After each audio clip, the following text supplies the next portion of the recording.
You are a wallet address away from the outdated Web 2 online to the ownership Web 3 on-chain. Bitcoin adoption is where the internet was in 1995. At TCIG, it's so painful to hear those things. When you understand the full picture, it is so much more than money. So much more. It's freedom, it's equality, it's prosperity, it's access, the efficiency. Once we see Bitcoin breach the 138,000 stem, that is when the real Bitcoin bull run starts. Bitcoin is better than gold in every way. This stuff doesn't change, it won't change.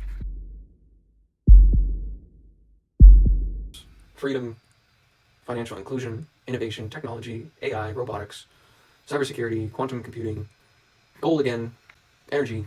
Bitcoin is important to all of these.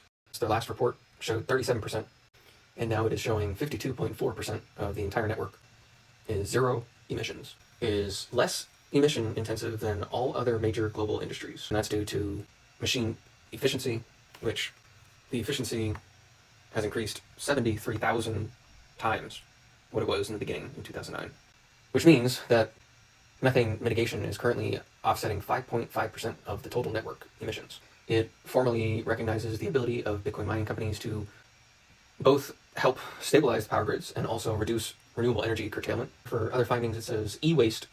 There's an e-waste myth that is effectively trashed, that the report highlights that 86.9% of Bitcoin rigs are recycled, reused, or sold.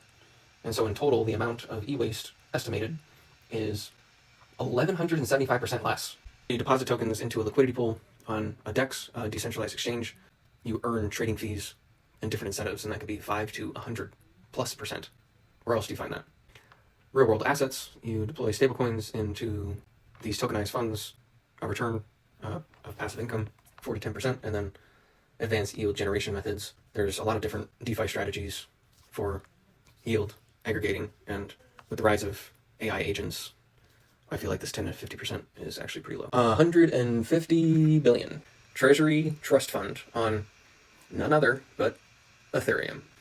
And it's using BNY Mellon as a custodian. Their assets under management are only, 50 trillion. See that the vast majority of Bitcoin is in the hands of individuals. The sexes, centralized exchanges, they hold the second largest amount, and then miners, third largest amount. Over 180 entities or companies now have a Bitcoin treasury, collectively holding over 3.2 million Bitcoin. When we're looking at the most prosperous years the world has ever seen. As far as the top investments going on, pretty shortly, for the United States boom, is mainly in AI and chips. Apple announced a $500 billion investment for US production. NVIDIA, $500 billion for AI chip plants in Texas and Arizona. Stargate, $500 billion for AI infrastructure. That is a deal with OpenAI, Oracle, and SoftBank. There is nothing stopping this train, and there is no slowing down.